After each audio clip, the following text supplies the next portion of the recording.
August 1944, northern France.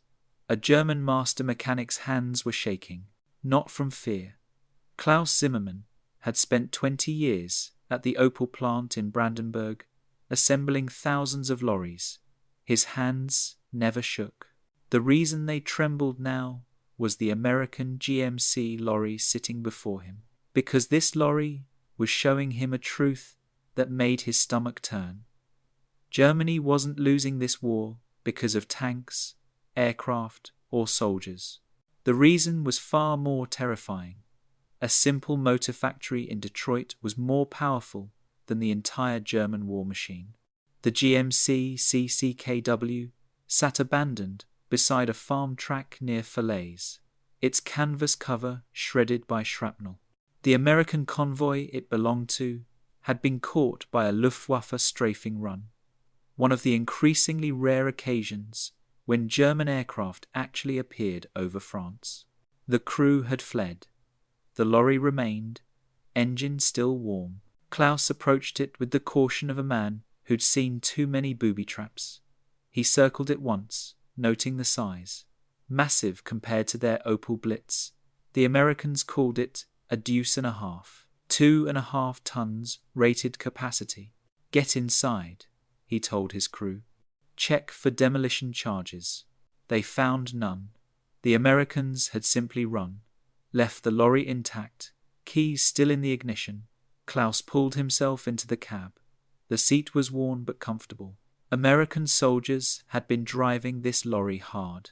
He could see it in the mud, caked on the floor, the scratches on the dashboard, the worn gear lever. He opened the toolbox mounted on the running board. Inside were standard spanners, pliers, and a manual printed on quality paper with detailed illustrations. Klaus had seen technical manuals before. The German ones required engineering degrees to understand. This one had pictures a child could follow. Hauptfeldwebel, look at this. One of his mechanics, a boy named Hans, who'd worked in a garage before conscription, was pointing at something under the bonnet. Klaus climbed down and joined him. Hans had already opened the engine compartment. What Klaus saw made his chest tighten. The 6-cylinder engine sat openly accessible, every component clearly visible. Parts were labelled in English. Simple labels. Oil filter, fuel pump, distributor, as if the Americans expected idiots to service these lorries. Klaus leaned closer. The GMC 270 engine produced 104 horsepower from 269 cubic inches. Not impressive by German standards. The Opel's engine was more sophisticated, more efficient, but as Klaus examined the American engine, he noticed something that made his engineering pride crumble. Every bolt was the same size. Every single bolt. The same spanner could remove any component. The spark plugs were positioned for easy access. The oil filter could be changed without tools, just hand-tightened. The fuel lines were color-coded. This is designed for idiots, Hans muttered. Klaus wanted to agree, wanted to feel superior, but he couldn't, because he understood what he was looking at. This wasn't designed for idiots. It was designed for an army of millions where most men weren't mechanics. Farm boys from Iowa, factory workers from Pennsylvania, conscripts who'd never seen an engine before. This was brilliant. He spent the next hour conducting a methodical inspection. The 6-wheel drive system used a simple transfer case. A single lever engaged the front axle. Their Opel Blitz lorries were rear-wheel drive only, constantly struggling in French mud. This American lorry could power through terrain that would immobilize German vehicles. The suspension used basic leaf springs, crude, unsophisticated. The Opel had beautiful torsion bar suspension, elegant engineering that required factory tools to repair. These leaf springs could be hammered straight with a rock if necessary. Klaus crawled underneath. The chassis was simple channel steel, welded together. Any structural steel plant could produce these frames. The Opel's chassis required precisely formed frame rails, specialized dies, expensive tooling. He pulled himself out and wiped his hands. They were still shaking. "What's wrong, Hauptfeldwebel?" Hans asked. Klaus didn't answer. He was staring at a stamped number on the frame. Pontiac Plant Number 1. Production number 143,762. "What does that number mean?" he asked the unit's translator, a former export manager who spoke English. The translator examined it. "Probably means it's the 143,760-ton lorry built at this plant." Klaus did the maths.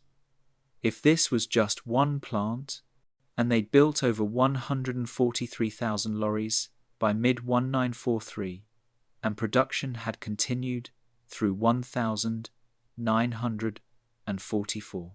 "How many automotive plants do the Americans have?" he asked. The translator shrugged. "Dozens.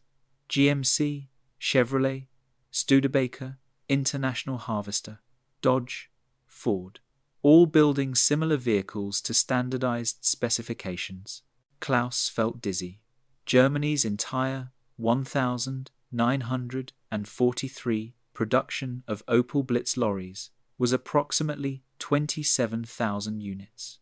One American plant had built more than 5 times that number in roughly the same period, and that was just one plant from one manufacturer. That evening, the unit supply officer joined the inspection. Hauptmann Weber had worked as a production manager at Opel before the war. He understood automotive manufacturing at a level Klaus didn't. Weber walked around the GMC slowly, saying nothing. He opened the bonnet, examined the engine, checked the chassis, looked at the cargo bed, which was simple wooden planks. Finally, he spoke. "We're looking at this wrong. We see a simple lorry. But what this represents is an entire manufacturing philosophy we can't match." Klaus waited. "Look at the body panels," Weber continued, running his hand along the stamped steel. "Crude presswork. But any press shop in America can produce these. The cargo bed is standard lumber. Any sawmill can cut it. The canvas top is commercial fabric. Nothing is specialized. Everything is abundant." He pointed at the chassis. "Straight channel steel welded together. Any structural plant can produce this. Compare that to our Opel, with its precisely formed frame rails, requiring specialized dies." Weber's voice dropped. "In 1943, we produced approximately 27,000 Opel Blitz lorries. The Americans probably built 20 times that number of just this GMC model, and that's one lorry type from one manufacturer." He was understating it. Klaus would later learn that American factories produced over 562,000 CCKW lorries during the war. Germany's entire wartime production of the Opel Blitz totaled perhaps 100,000 units. Klaus wrote a report that night. Detailed technical analysis, production comparisons, strategic implications. He recommended immediate changes to German manufacturing philosophy: standardization over sophistication, quantity over perfection. The report never reached Berlin. By the time Klaus finished writing it, the front had collapsed again. His unit was retreating eastward, but they kept the GMC. Over the next week, Klaus's unit used the captured lorry for supply runs. It transformed their capabilities in ways that made him quietly furious.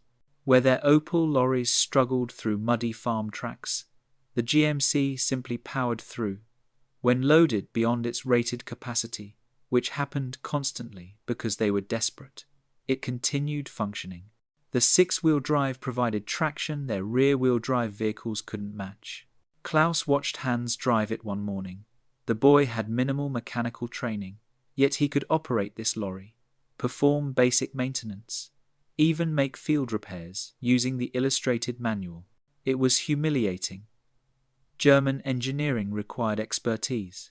American engineering assumed incompetence and designed accordingly. A supply sergeant who'd been driving the GMC daily approached Klaus. Hauptfeldwebel, this lorry is reliable in a way ours aren't. Not because it's better built, it's built expecting abuse. They designed it knowing soldiers would overload it, neglect maintenance, drive it like they're trying to destroy it. Klaus nodded. That was the revelation. American engineers had designed the GMC for the reality of war, not the theory of it. On August 25th, the same day the Red Ball Express began operations, Klaus's unit received orders to withdraw further east. They were moving through a parallel road when they saw it. An American convoy, not a tactical movement, a supply column. Klaus ordered his driver to stop.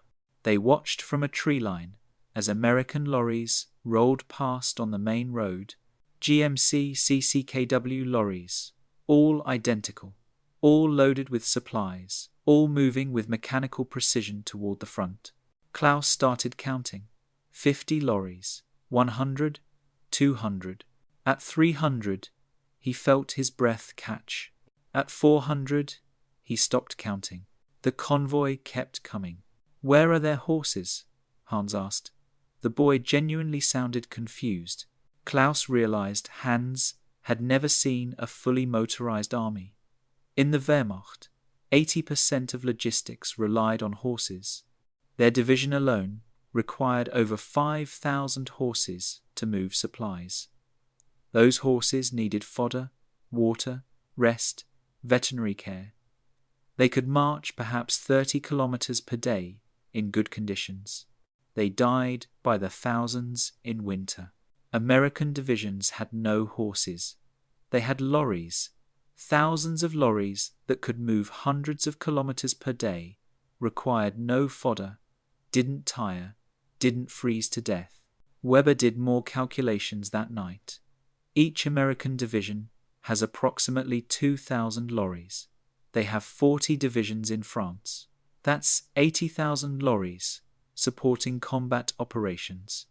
We have 3 million horses total across all fronts, and maybe 100,000 lorries. Klaus asked the question they were all thinking. How can they produce so many vehicles? Weber's answer was painful to articulate. American automotive plants were designed for mass production long before the war. Ford's assembly line, General Motors production systems. When war came, they simply converted civilian production to military needs. The same factories that built Chevrolet sedans built GMC lorries. The same workers who assembled private cars assembled military vehicles. The transition was seamless because the manufacturing philosophy was identical. Standardization, interchangeability, mass production. He paused. Germany has excellent engineers, but we lack this production infrastructure. The Opel plant in Brandenburg, even at peak production, can't match a single American automotive complex. America has dozens of such complexes. By September 1944, Klaus's unit had captured 3 more GMC lorries and a Dodge. The mechanics noticed something remarkable. Parts were interchangeable not just between GMC lorries, but between different manufacturers. A GMC carburetor fit the Dodge. Electrical components were standardized. Even tires were the same size. They've standardized their entire vehicle fleet, Weber explained. One set of specifications, multiple manufacturers. Any mechanic can service any lorry. Any parts depot can supply any vehicle. Their logistics are unified in a way ours have never been. The Wehrmacht used vehicles from dozens of manufacturers with incompatible parts. A mechanic trained on Opel couldn't necessarily service a Bussing or a Mercedes. Parts warehouses, had to stock components for hundreds of vehicle types. It was chaos. October 3rd, 1944. Klaus's division became stranded when fuel supplies failed to arrive. The horses could forage for food. The lorries sat immobile, useless hunks of steel without petrol. Meanwhile, American operations continued unabated. Their supply network, built on thousands of GMC lorries, delivered fuel reliably to forward units. Klaus spent the enforced idleness studying the captured American lorries. He made an observation one afternoon that crystallized everything. We designed our vehicles to be good. They designed theirs to be good enough, but in overwhelming numbers. In total war, that wins. December 1944. The Ardennes Offensive. Hitler's last gamble in the West. The operation's logistics plan relied heavily on capturing American fuel supplies because Germany lacked sufficient petrol to sustain the offensive. German soldiers were ordered to use captured American vehicles whenever possible because German logistics couldn't keep pace. The irony was bitter. Germany's last major offensive depended on capturing the very vehicles and fuel that symbolized why Germany was losing. Klaus's unit participated in the offensive using their collection of captured American lorries alongside their few remaining Opel vehicles. When the offensive stalled, it wasn't primarily because of American resistance, though that was fierce. It was because German logistics collapsed. Panzer divisions abandoned tanks when fuel lorries couldn't reach them. Infantry units resorted to horse-drawn wagons because motorized transport had broken down. The captured GMC lorries kept running. The Opel lorries, subjected to the same harsh conditions, had mostly broken down. The difference wasn't maintenance. It was design philosophy. The GMC was built to absorb punishment. The Opel was built to German standards of precision that couldn't tolerate wartime abuse. January 1945. The Ardennes offensive failed. German forces retreated. Klaus's unit fell back toward the Rhine using their surviving vehicles. The GMC lorries still functioned. Most of the German lorries were abandoned. By March 1945, Klaus's division was defending positions in the Rhineland. American forces had crossed the Rhine in overwhelming strength. Klaus watched American supply operations with professional admiration mixed with despair. "They've built an army that runs on logistics," he told Weber one evening, "and they've built logistics that can't be stopped. Our army was designed assuming we'd fight short campaigns where tactical excellence would overcome material disadvantages. We never planned for years of sustained combat against an enemy that produces equipment faster than we can destroy it." The division surrendered on April 18th, 1945. They became prisoners, transported to processing centers in American GMC lorries. The journey provided a final education. At the processing center near Koblenz, Klaus saw hundreds of American lorries in motor pools. Young American soldiers serviced them with casual efficiency that would have been impossible in the Wehrmacht. Parts were abundant, tools were readily available, maintenance manuals simple enough that soldiers with minimal training could perform complex repairs.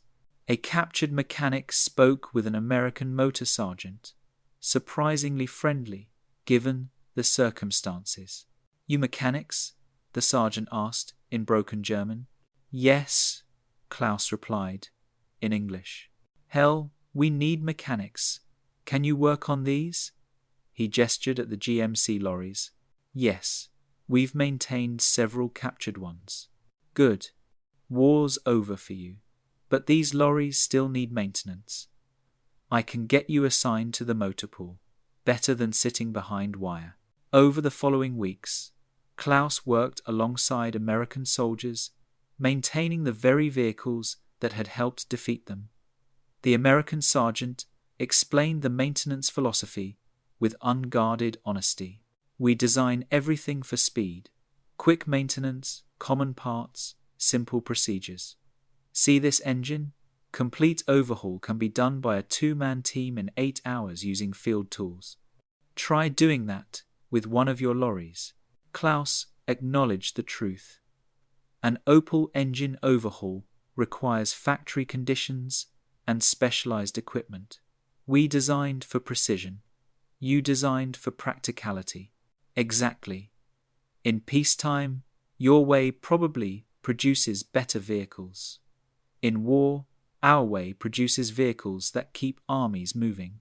The sergeant lit a cigarette. How many of these GMC lorries you think we built? I don't know. Hundreds of thousands? Over 500,000 of just this model? Then there's Dodges, Studebakers, Internationals, millions of lorries total.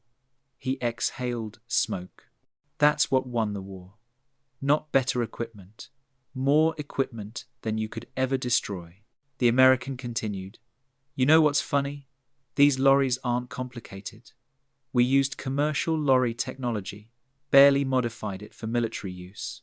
The engine's a commercial design. The transmission's commercial. We just made it rugged and produced it in massive quantities.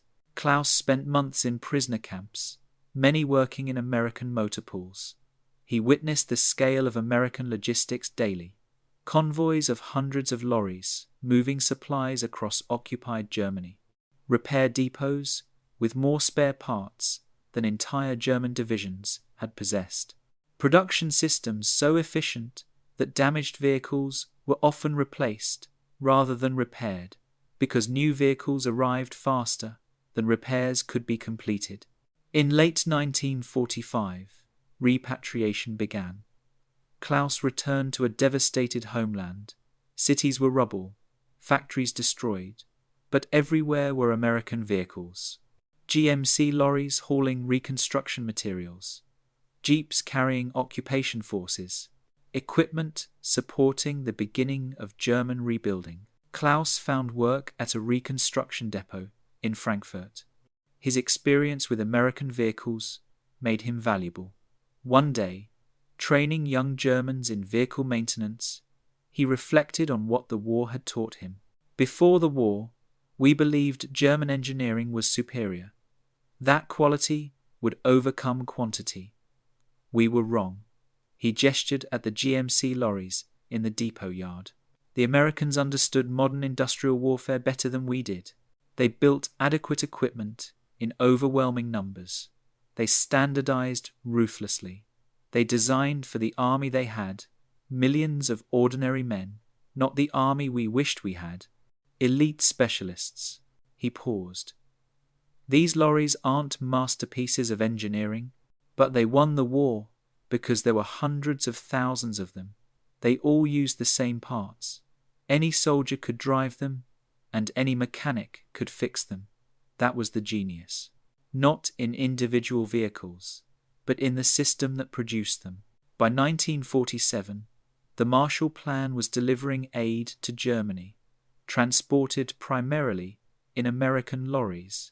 German mechanics maintained these vehicles, applying lessons learned from years of observation and practice. When German industry began rebuilding, many incorporated American manufacturing principles: standardization, component commonality, design for manufacturability.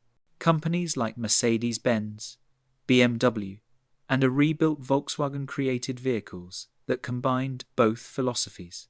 Precision engineering, designed for efficient mass production. Former Wehrmacht mechanics, who'd maintained both German and American vehicles during the war, became valuable consultants to rebuilding German industry.